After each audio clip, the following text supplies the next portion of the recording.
Olá, sejam bem-vindos ao Cenários. Eu sou a Kerlia Chaves, editora-chefe na Trends, e hoje nós vamos trazer um bate-papo sobre a importância do desenvolvimento de uma cultura de sustentabilidade empresarial.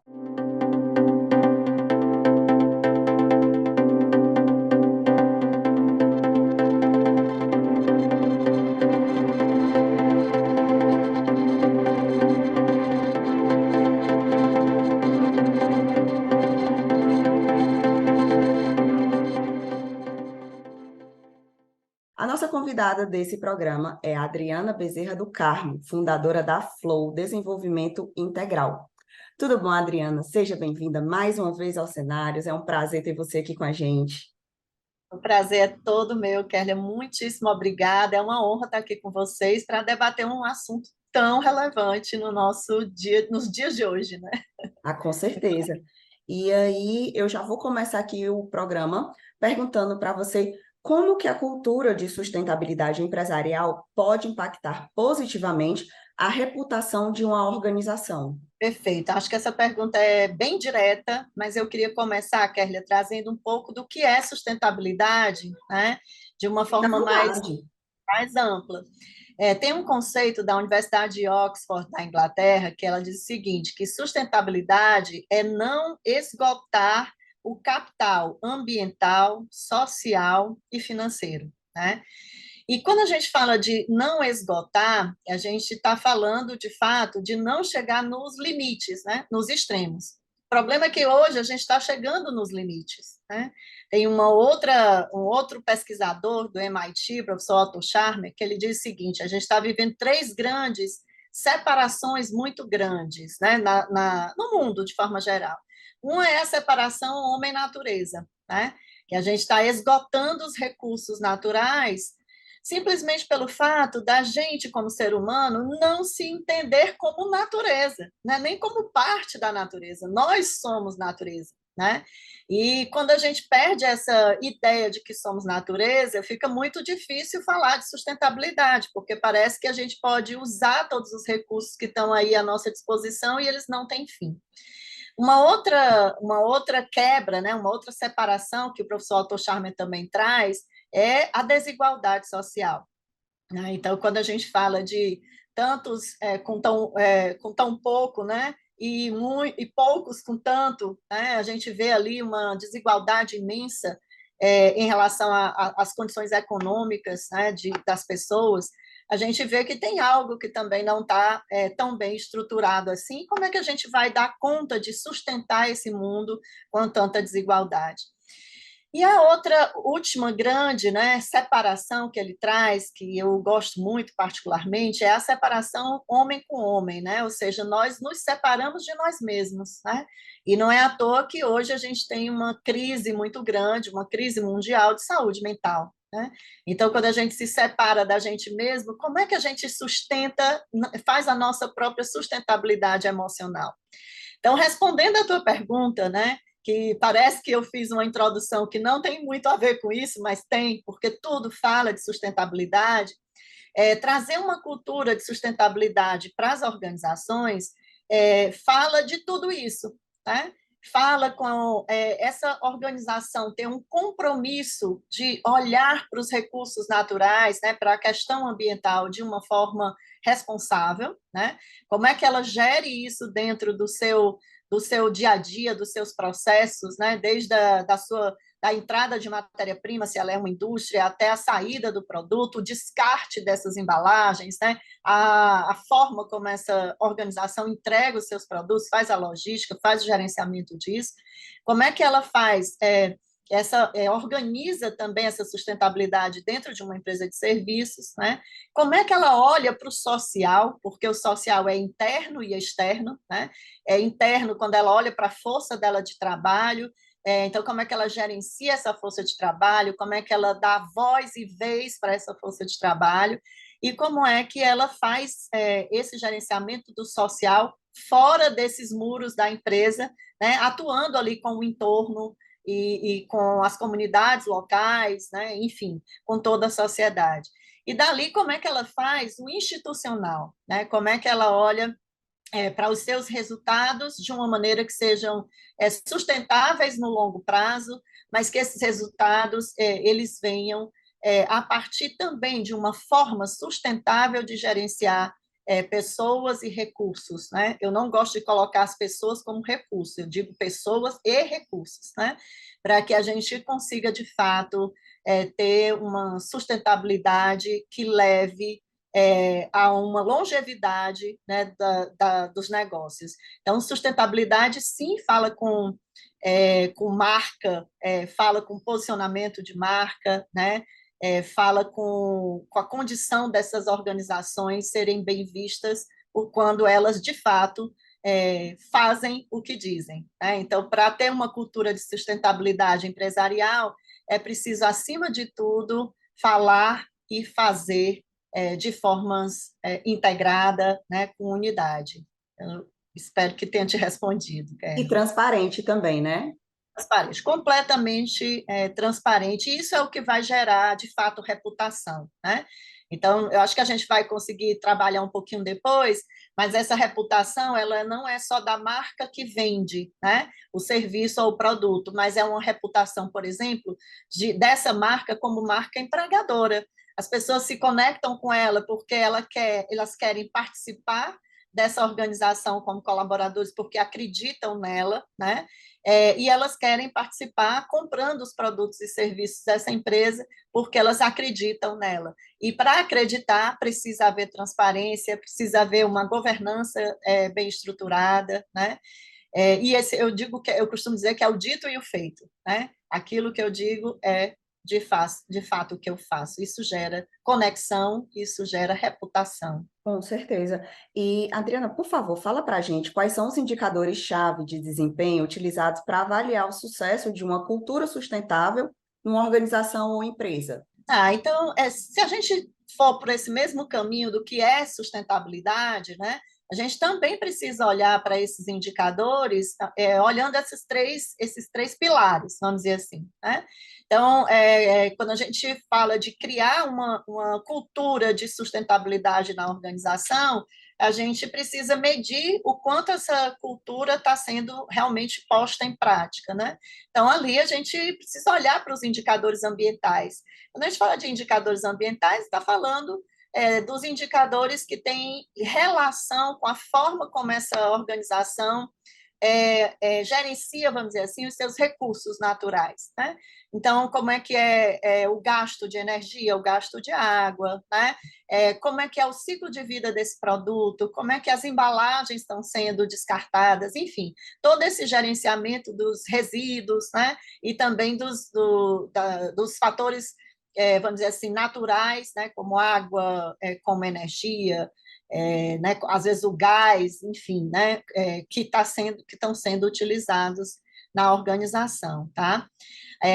A questão do carbono, né, enfim, tudo isso. E aí a gente vem também para os indicadores sociais. Né? Então, como é que é essa relação dessa empresa com a comunidade? Ela está, de fato, por exemplo, ela absorve mão de obra, né, pessoas dessa comunidade, ela dá oportunidade para a matéria-prima dela também vir dessa comunidade, né? Todos esses podem virar indicadores, né? Podem ser bons indicadores relacionados ao social. Só que a gente tem o social também dentro de casa, né? Como eu falei. Então, como é que é o gerenciamento da diversidade na organização? A empresa é diversa? Como é que é o índice de inclusão, né? Ela faz, de fato, essa questão da inclusão. Agora a gente está falando de assédio, né? Dessa lei do assédio, enfim. Como é que são esses indicadores que a gente chama de indicadores do moral da empresa, né? Porque aqui a gente está falando de indicadores do moral. Tem reclamação trabalhista, tem muitos índice grande de afastamento, muita rotatividade, né? Adoecimento por transtornos mentais. Tudo isso fala do ambiente da empresa. Né? As pessoas estão conseguindo aplicar sua potência, né? Trazer, se desenvolver, trazer suas potencialidades para dentro da empresa. A empresa consegue promover criatividade, né? A ponto de gerar melhorias da rotina e também inovação. Todos esses são indicadores interessantes. E os institucionais, né, a gente tem ali as práticas, né, de cumprimento mesmo de todo o processo, de todas as legislações, né, mas também tem os resultados. Nenhuma empresa vive sem resultado, né? Não tem como falar de empresa, né, pública, privada, enfim, sem ela ter resultado, porque ela precisa se sustentar. Então, como é que são esses resultados, como é que se aplica, né, o nível de aderência dessas condições também éticas, né, e legais na organização. E quais são os desafios mais comuns enfrentados pelas empresas ao tentar implementar esse modelo sustentável em suas organizações? Essa pergunta ela é muito interessante, porque eu penso que o maior desafio é o desafio de ampliar a mentalidade, né? De entender que numa empresa ela precisa olhar para todos esses fatores, né? Porque durante anos e anos e anos as organizações olharam para o resultado pelo resultado, né? Então eu vou ali produzir o meu produto, eu vou prestar o meu serviço e acabou, e eu vou usar recursos né, de qualquer forma, porque é como se fosse um pensamento muito mais extrativista do que, né, qualquer outra coisa. E Chega a o ser que limitado, né, esse pensamento? Claro, claro, né? É aquele pensamento de que eu vou sugar tudo e né? Eu não tenho que me preocupar com nada. E, na verdade, a gente vive um mundo de complexidades, né? Então, assim, não dá para a empresa ficar fora disso. Eu penso que o maior desafio, inclusive com a minha estrada aqui de consultoria, né? Há 33 anos que eu atuo dentro de empresas, e desses 33 há 31 que eu atuo com consultoria, né? Primeiro uma consultoria de gestão, agora uma consultoria de desenvolvimento integral, que aí desenvolve tanto pessoas quanto também culturas organizacionais. E o que eu mais vejo é como é que a gente amplia o mindset, sabe, Kelly? Assim, como é que a gente abre a mentalidade das pessoas, né, principalmente de quem está gerenciando essas empresas, né, de quem está ali tomando as decisões, para compreender que é sistêmico, né? O ambiente organizacional precisa ser visto de uma maneira sistêmica. Tudo está interconectado, né? Quando a gente olha de uma forma sistêmica, é como se a gente olhasse uma teia de aranha, a gente puxa assim um pedacinho dessa teia, ela vem com a teia toda. Então, tudo está conectado e isso precisa ser ampliado dentro das organizações, né? Não faz mais sentido a gente viver aquele mundo onde a gente tinha, por exemplo, metas canibalizadoras, né? Uma área canibalizava a meta da outra área. Isso era muito comum, por exemplo, na indústria, e é ainda, infelizmente, né? Entre, por exemplo, a área comercial, a área de logística, a área de produção e a área comercial. Então, a meta de um canibalizava a meta da outra. E como é que fica esse todo, né? Então, compreender que esses três grandes pontos, né, de conexão ali com a sustentabilidade precisam ser vistos, sim, dentro da organização. É, sim, uma responsabilidade das organizações olharem para o ambiental, olharem para o social interno e o social externo, que é o seu entorno, né? E olharem para a instituição, para a governança, para o financeiro, para que elas consigam ter longevidade nos seus processos, né? Perfeito. E, Adriana, eu queria agora que você desse algumas dicas, né, sobre estratégias eficazes para promover uma cultura de sustentabilidade empresarial entre os colaboradores. Você pode fazer Tá, isso? claro. Eu gosto muito, imagina assim um desenho, sabe, onde a gente tenha vários círculos, né, que eles vão crescendo, imaginando esse desenho. Se a gente pensar que o que que faz sentido para as pessoas, né, para os colaboradores dentro de uma organização? Muitas vezes a gente pensa que o colaborador está ali só para receber o salário, mas a gente, como ser humano, a gente não tem só essa necessidade, né? E isso independe do nível do cargo que a gente ocupe, né? Nós, como seres humanos, temos várias necessidades. Então, uma das necessidades que a gente tem em relação ao ambiente de trabalho é, sim, o salário para eu conseguir atender minhas necessidades mais básicas de alimentação, de moradia, né, de vestimenta, enfim. Mas eu também tenho necessidade de me sentir segura, também tenho necessidade de me relacionar com as pessoas, tenho necessidade de desenvolver minhas potencialidades e tenho necessidade de cumprir objetivos que me vinculem, né, com o meu trabalho, vinculem os meus sonhos com algo também que eu vou conseguir desenvolver no trabalho, que é a minha realização. Então, o primeiro ponto é assim, o trabalho ele serve para suprir necessidades de sobrevivência, sim, ele serve para suprir necessidades de relações, de relacionamento, sim, para ser visto, apreciado, sim, mas ele também está ligado à autorrealização. E o primeiro passo é ter algo que coloque as pessoas com ela, né? Quando a gente fala de que junta todo esse jeito da organização, que precisa ser um jeito de ser que todo mundo, de fato, consiga estar mais ali coeso, né?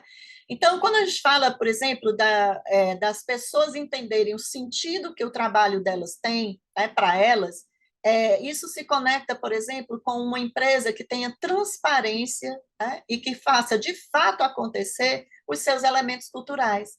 Então, por exemplo, propósito, uma missão bem estruturada e feita e realizada, né? Valores que sejam ditos e sejam feitos, né? A partir de comportamentos que sejam adequados com esses valores. Então, quando a gente tem esse propósito, esses valores, esses elementos culturais bem definidos, a gente tem uma cultura organizacional que é muito mais coesa, né? E isso vai gerando nas pessoas um ambiente mais seguro, né? Quando a gente tem um ambiente mais seguro, porque as pessoas acreditam naquela organização e aquela organização também acredita nas pessoas, né? Ela promove essa condição das pessoas falarem, se expressarem, aprenderem, né? Se sentirem parte, pertencentes. Quando a gente tem isso, o que acontece é que a gente acaba tendo melhor desempenho, né, das pessoas. E quando tem um melhor desempenho, tem um melhor resultado. Então, não tem receita de bolo, mas tem um caminho, né? Esse caminho que parte de uma verdade dentro das organizações. Essa verdade de fazer acontecer, de fato, aquilo que a empresa acredita que ela faz, ela traz de valor para as pessoas e ela põe isso em prática, né? Então, por exemplo, a gente tem visto agora o movimento da Natura e dos chocolates Dengo, né? Que é uma das empresas da Natura, e que eles estão falando do trabalho digno, né? Não sei se vocês já viram esse movimento, e é super recente, né? Agora aí até com a iniciativa da ONU também, e está falando de trabalho digno, aquele trabalho que vai além de pagar o salário só pela sobrevivência, mas também para trazer uma qualidade de vida, né? Então, quando a gente fala disso, dentro desse trabalho digno, né, desse salário que também é digno para gerar esse bem-estar, a gente está falando de ter pessoas mais inteiras dentro de uma organização, né? Então, o caminho de construção dessa cultura organizacional que realmente seja sustentável, né? Ele passa por trazer o humano para o centro da estratégia, né? Para trazer essas pessoas não mais como recursos, mas como parte, de fato, interessada, como stakeholder, porque de fato, né? Como parte desse ecossistema que é capaz de trazer inovação, criatividade, produtividade, né? Porque é capaz de desenvolver toda a sua potencialidade para desenvolver também esse negócio. Mas ela só vai se conectar com esse negócio se ela enxergar a verdade nele. Não é à toa, Kerlia, que a gente tem hoje 51% da força de trabalho global empregada e buscando emprego em outras organizações. E quando isso foi perguntado por que disso, né, as pessoas responderam: primeiro, porque eu não me engajo com a cultura, né? Depois, porque eu quero qualidade de vida. Então, a gente precisa entender. Isso foi o relatório do Instituto Gallup, né, que saiu, o relatório global sobre os ambientes de trabalho, que saiu agora faz 15 dias, mais ou menos, e aparece esse número: 51% da força de trabalho buscando o trabalho, mesmo estando trabalhando, porque não se engaja com as organizações, né? Então, é bem importante a gente olhar para esse número. Eu costumo dizer que, só fazendo acrescentando, né, na sua fala, eu costumo dizer para as pessoas que o seu maior cliente é o seu colaborador, porque ele Sim, sabe dos processos da sua empresa e ele é quem vai falar bem de você e da sua empresa lá fora. isso, isso. E além de falar bem, ele precisa ser visto do mesmo jeito que a empresa tem uma jornada do cliente, né? Olhando o posicionamento dela de marca, ela também precisa olhar para a jornada do colaborador, para que ela também olhe para o seu posicionamento de marca interno, né? Que é esse seu posicionamento de entender que ela pode ser uma marca empregadora, ou seja, que esse colaborador ele de fato se conecta com o que ela faz. Sim, perfeito. E agora, já pegando o gancho nessa fala dos colaboradores, eu queria perguntar para ti qual o papel dos líderes e gestores na criação de uma cultura de sustentabilidade empresarial, porque a gente sabe que não depende somente da empresa, não é só visão, missão e valores, a gente sabe que tem que ter o líder por trás ali incentivando a equipe. E aí eu gostaria que você falasse para a gente sobre isso. Então, essa é uma discussão que a gente faria um trabalho desse só para ela, né? Porque é muito intensa, eu diria, né? Então, a liderança é quem, de fato, faz acontecer a cultura, né? Eu digo que ele é uma espécie, assim, de... É como se a gente tivesse uma árvore, sabe? E nessa árvore a gente tem ali as raízes, que são esses elementos culturais que tem na empresa, mas esse tronco ele tem que ser esse canal, né? Que vai levar toda essa seiva que está ali nas raízes, todos esses nutrientes, né? Para chegar na copa da árvore para dar esses frutos, né? A liderança faz esse papel, né? De ser esse canal, de ser essa ponte, vamos dizer assim, né? Para trazer as pessoas para o caminho, né? Da organização. E aí, não dá mais para a gente viver uma liderança que não acredite no potencial das pessoas, né? Não dá mais para a gente viver uma liderança que trabalha uma microgestão, que é o um a um, o comando, controle, o faca no pescoço de todo mundo, né? O já fez, já fez, já fez, e aí, ó, estou esperando, 5 minutos depois que ele entrega uma tarefa. Não dá mais para ter esse líder que promove o tarefismo, né? A gente precisa ter um nível de liderança que, de fato, traga de volta, né, uma vida conectada, né, com o trabalho, porque, de fato, a gente vive separando vida pessoal de profissional, né? A gente escutou isso a vida toda, tipo assim, chegue na empresa, deixe as suas emoções, seus problemas do lado de fora. Isso nunca foi possível, né? Para a gente fazer isso, e nós fizemos, porque nos condicionamos a fazer, nós muitas vezes quebramos, né? Então, quando a gente fala de uma nova liderança, a gente traz essa liderança olhando para um caminho, primeiro, de acreditar na potência que o ser humano tem, né? Então, quando ele acredita na potencialidade, ele traz essas pessoas para escutar, né? Ele escuta essas pessoas, ele traz essas pessoas para dentro da estratégia do negócio, pedindo inclusive suas ideias, né? Ele engaja, ele inclui de fato, ele vira, eu digo que é o grande técnico de futebol, né? Que treina todo mundo antes da partida, mas ele está ali na retaguarda técnica na hora do jogo, né? E as pessoas vão jogar, ele não vai entrar em campo, né? Ele vai atuar de fato com responsabilidade clara, com autonomia clara, para gerar delegação, né? E a delegação gera autogestão. E a autogestão gera cada vez mais desenvolvimento das pessoas que vão trazer mais o quê? Vão trazer mais criatividade, vão trazer mais produtividade, vão trazer mais resolução de problemas, vão trazer mais kaizens, né? Eu estudei gestão no Japão, viu, Kelly? Foi, exatamente. Porque eu trabalho ainda faço esse trabalho nas organizações de implantação de modelos de gestão, né, como um meio para gerar bons fins, bons resultados. Então, o Kaizen, que é essa melhoria contínua do dia a dia, precisa ser dado espaço para as pessoas produzirem Kaizens, né? Só que isso depende dela estar inteira dentro do ambiente de trabalho. Depende dela ter voz para falar, dela dizer, olha, eu não concordo com esse processo, porque eu estou fazendo esse processo no dia a dia e isso não funciona tão bem. Se a gente fizer dessa outra forma, se a liderança não der esse espaço, né, não tiver esse espaço de escuta, se a liderança disser, não, olha, sou eu que mando aqui, né, e eu que estou dizendo que tem que ser, porque quem é o experiente aqui sou eu que sou a cabeça pensante, acabou toda a condição de engajamento das pessoas.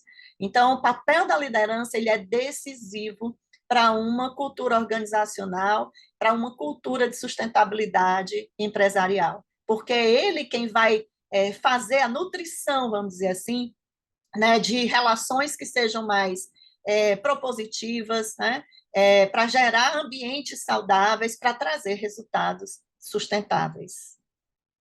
Com certeza, e tem também a questão da frustração do próprio funcionário, né? Quando você, enquanto líder, você chega para um funcionário e você fala, sou eu que mando, entendeu? É, só quem tem voz altiva aqui sou eu.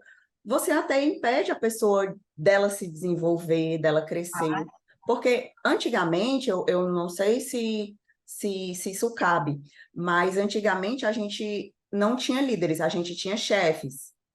E o Uhum. chefe, ele sempre gostava de podar o funcionário, que era para o funcionário não crescer mais do que ele, não se desenvolver mais do que ele.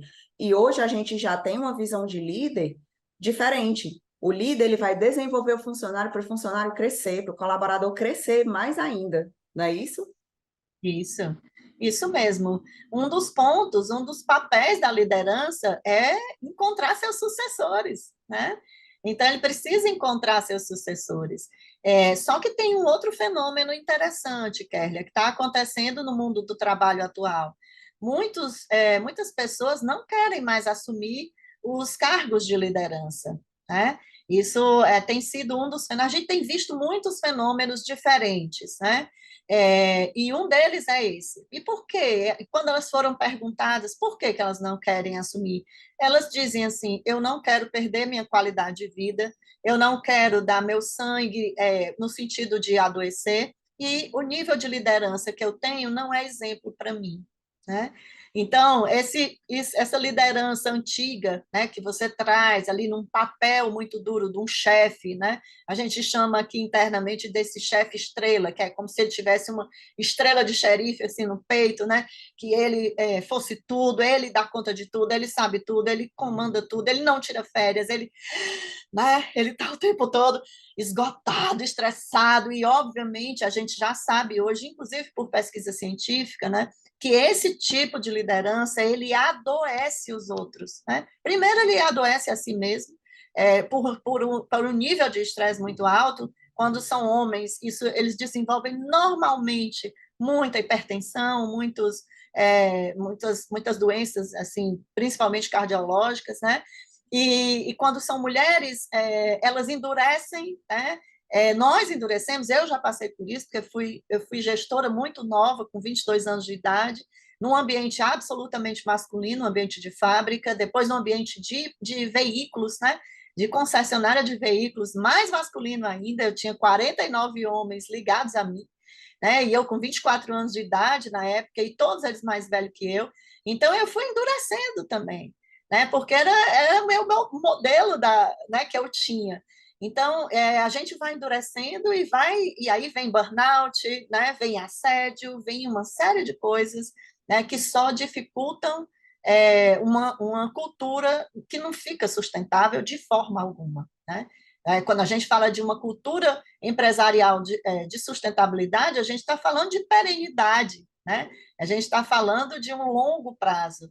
A gente está falando de não ter os indicadores assim, como se fosse um eletrocardiograma, que é bom, né? O eletrocardiograma, o coração tem que estar assim, mas para dentro de uma empresa, não.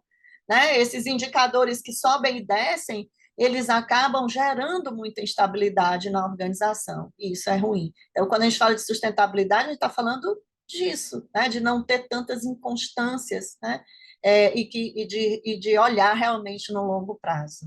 Né, e a liderança é fundamental. Então, os estilos mais transformacionais, né, os estilos mais empoderadores de liderança, o estilo de liderança regenerativo, que é uma coisa super nova, né, que ninguém nem está escutando falar direito nisso, né? Tenho trabalhado muito isso dentro das organizações. Regeneração é algo muito além da sustentabilidade, que traz para as organizações essa ideia de que somos também organizações vivas, né? Uma empresa é um organismo vivo, assim como o nosso corpo é um organismo vivo. Então, reconhecer essas interfaces, essas conexões de todo esse ecossistema que faz parte da empresa e trazer vida a essas partes é fundamental. Né? Então, liderança precisa falar com tudo isso. Com certeza. E agora, para a gente encerrar aqui as nossas perguntas, vamos para a última, né? Eu gostaria que você citasse para a gente alguns exemplos. Você falou sobre a Dengo e sobre a Natura, não é isso? E aí, além delas, existem alguns outros exemplos que você pode citar aqui para a gente, de empresas que desenvolveram com sucesso uma cultura de sustentabilidade e alcançaram resultados significativos? Então, se a Quando gente eu falo de resultado, desculpa, quando eu falo de resultado, eu falo de tudo, entendeu? Tanto o resultado da organização, dos recursos, né, como a parte financeira, crescimento da empresa, das ações. Sim. A gente tem vários exemplos, né, mundiais assim, interessantes, por exemplo, a gente tem uma Danone da vida que traz um caminho, né, de remodelar, por exemplo, os seus produtos para que eles tragam mais saúde para as crianças, né? A gente tem um braço de impacto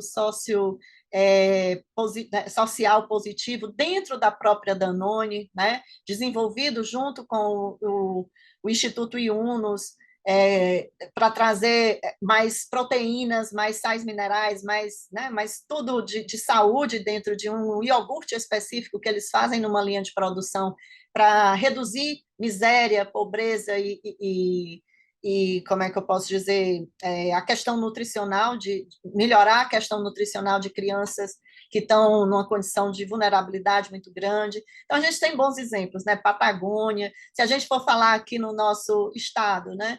A gente tem uma empresa muito antiga, que é a SJ Imóveis, é uma administradora de imóveis, e que há mais de 20 anos ela implanta um modelo de gestão e um trabalho de cultura que ela fala do guest. Guest para ela né, guest significa ali o hóspede, então somos hóspedes do planeta. Há mais de 20 anos que a SJ fala nisso, muito antes de ESG, muito antes da gente falar de ODS, né? Então, ela traz essa questão ambiental muito forte, né? Ela tem negócios focados no meio ambiente, ela traz essa questão social. Hoje ela tem uma fundação que traz educação infantil voltada em valores humanos, né? Então são muitas coisas interessantes, né? E ela traz bons resultados, né? Uma empresa que também foca no resultado, é uma empresa que também tem um orçamento bem estruturado. Então acho que é um bom exemplo se a gente pegar aqui o nosso estado, né? É um bom exemplo para a gente ver, sabe? E que traz esse respeito humano com muita diversidade e inclusão, com muito respeito, com muita empatia, né? Que inclusive são valores que eles têm: respeito, transparência e empatia. Eu acho que são bons exemplos para a gente entender. Perfeito. E agora, para a gente encerrar o nosso programa, vamos às considerações finais da nossa convidada, Adriana. A palavra é sua. Fique à vontade.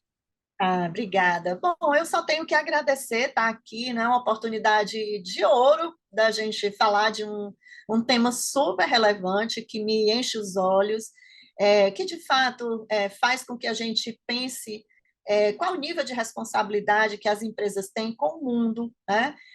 A gente sair dessa ideia de que a gente está só produzindo produto ou serviço e ampliar o nosso olhar para uma responsabilidade que seja além dos nossos muros, né, como organizações, como empresas públicas, privadas, seja da forma que for, é fundamental, eu diria, para o desenvolvimento do mundo, né? E para a gente conseguir sustentar também a nossa humanidade, sabe, Kerry?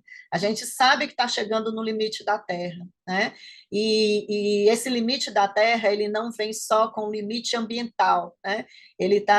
A gente também tá puxando muito a nossa corda, né, nas nossas condições relacionais. Então, a gente precisa ter a empresa, vamos dizer assim, né, um convite para as empresas entenderem que elas podem muito, né? Elas podem impactar positivamente todo o mundo, né? Toda a sociedade no seu entorno, tudo que elas fazem dentro de casa, fora de casa, com seus consumidores.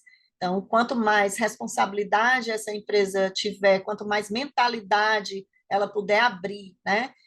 Ampliar para ela entender o impacto que ela gera, eu acredito que a gente é capaz de construir um mundo melhor. E a gente está nesse momento de reconstrução, né? A pandemia, eu digo que inaugurou, de fato, o século XXI. Eu sei que não era lá, mas ela inaugurou uma nova era.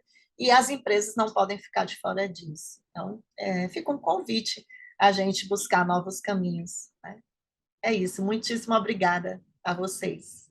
E com esse convite da Adriana, a gente encerra o nosso programa hoje.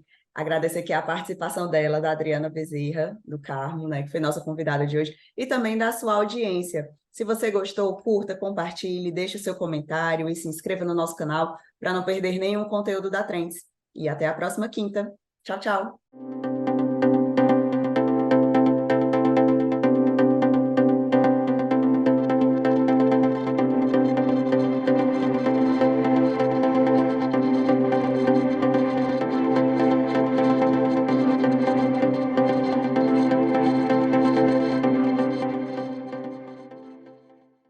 Inscreva-se no nosso canal, ative o sininho e fique por dentro dos melhores conteúdos.